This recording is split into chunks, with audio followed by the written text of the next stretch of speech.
Charles Mann will tell you how his brilliant new book, 1493, Uncovering the New World Columbus Created, actually originated with a question about an heirloom tomato plant developed in 19th century Ukraine, which he encountered in a school greenhouse. I'm going to actually let him tell you that story himself, but his story in his book will make you think in a new way about so many things, about food, about diseases, people, trade, and how events 4 centuries ago set a template for events we are living through today as the global network has become, as he says, the subject of a furious intellectual battle. And I don't think anyone here would disagree with that. Charles Mann is a great interdisciplinary thinker, scholar, and questioner. He synthesizes the latest research by ecologists, anthropologists, archaeologists, and historians to uncover the germ of today's fiercest political disputes, all the things that we are roiling and talking about, and you see in the op-ed pages, from immigration to trade policy to culture wars. And he always finds a great way to tell the story. And in his new book, you'll find him an authoritative and engaging guide from page 1 to page 410. You may already have read Charles Mann's other sweeping portrait of American history, The Mind-Rocking of 1491, New Revelations of the Americas Before Columbus, which won the National Academy's Communication Award for Best Book of the Year. Or you may have read him in half a dozen magazines like The Atlantic, Science, or Wired, or even seen the 2 episodes he wrote of Law and Order. And in conversation with Charles C. Mann tonight, we have another great interdisciplinary thinker and writer, Richard Rodriguez. Richard is the author of an autobiographical trilogy that examines, respectively, class, ethnicity, and race in America. Richard's books are always close at hand on my bookshelves. I keep them right above my desk. We've missed him here at Aloud the last few years, and we were very lucky to coax him down from San Francisco, where he's hard at work finishing a book on the ecology of monotheism, the influence of the desert for the experience of God for the Jew, the Christian, and the Muslim. I'm so pleased and honored to present these 2 writers in conversation with each other. Please join me in welcoming Charles C. Mann and Richard Rodriguez to the Los Angeles Public Library. Thank you.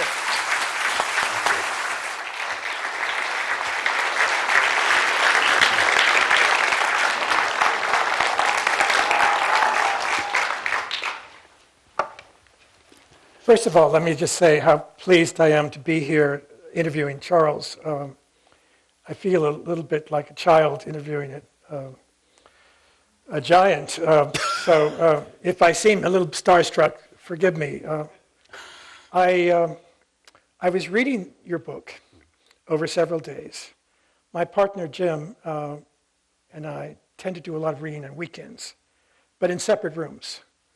And if I'm making a lot of noise, laughter, if I slam a book down on the table, he'll ask, "What are you reading?" And on occasion, the occasion of this book, 1493, I would come into his room and he'd say, "What are you reading?" I'd say, "I'm reading this book about the tomato."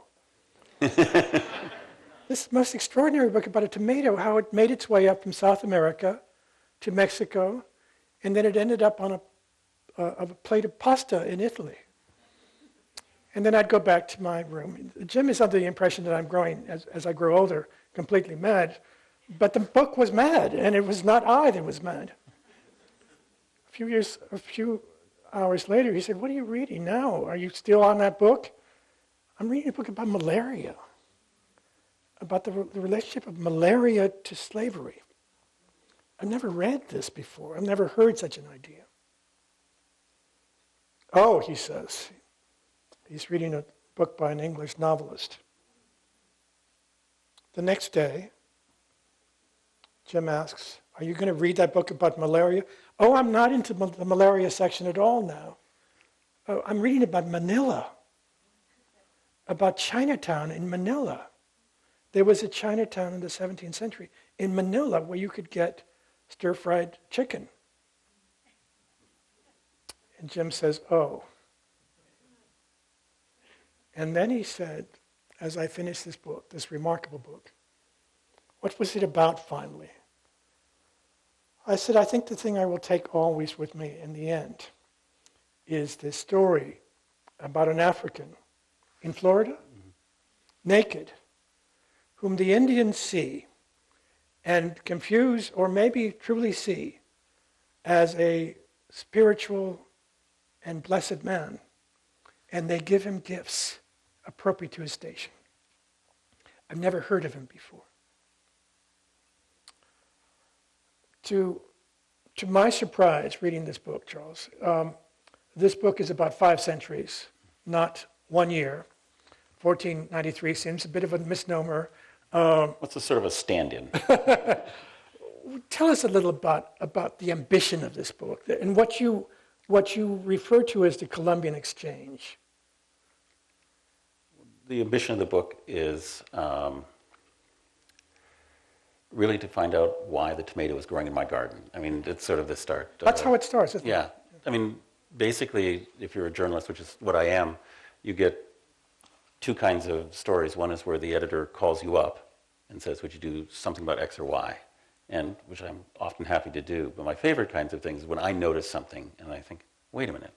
And so we lived in New York City for a long time, and then moved out to the country because we wanted something a little bit more fast-paced. And, you know, I mean, the thing is about New York, you get in the subway and then for an hour, if you're lucky, absolutely nothing happens. Whereas in this little town that I'm in, you know, you pass through for 2 minutes and everything is there and is gone. So we wanted something sort of zippy in that way. And so my son and I were trying to think of something to do, and some local college students we saw in our, you know, exciting small town paper had grown 100 varieties of tomatoes. I like tomatoes a lot. And so I thought, let's go to see it. And they had all these incredible, this was in the early 90s. I never heard of heirloom tomatoes. I never heard of all of that stuff that now I think probably most of you have heard of. And I looked, these are just great.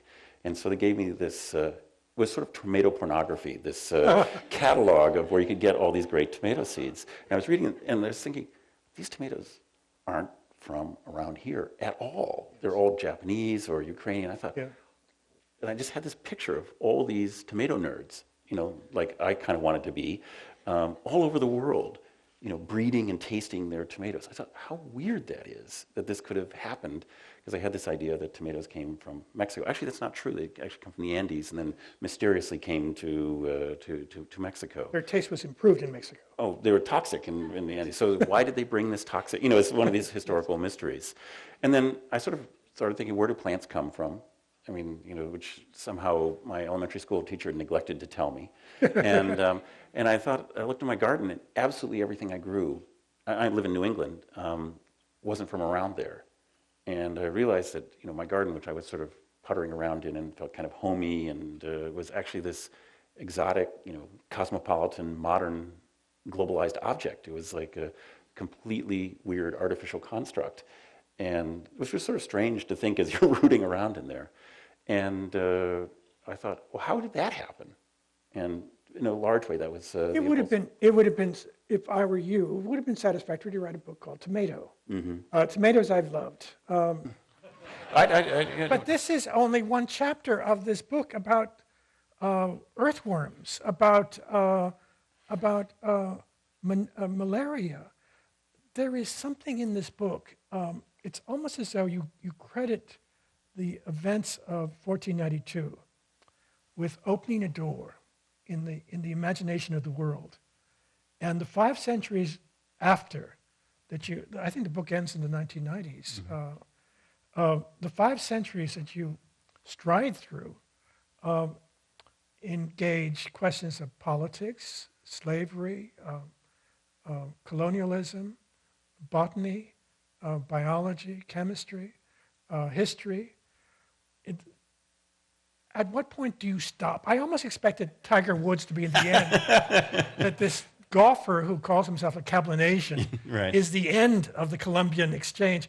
What is the Columbian Exchange in your imagination? And how do you keep it all from falling off the page of the book? Well, I should explain this phrase, Columbian Exchange, and that's another starting point for the book. My family's from the Pacific Northwest, even though I live in Massachusetts now. And one of our great treats as kids was to go to Portland. And you know Powell's bookstore there? Yeah, of course. This unbelievable bookstore. Still there. Oh, it's still there. It's an amazing place. And so you know, as a young adult, I still like to go there when I possibly could. And yeah, my wife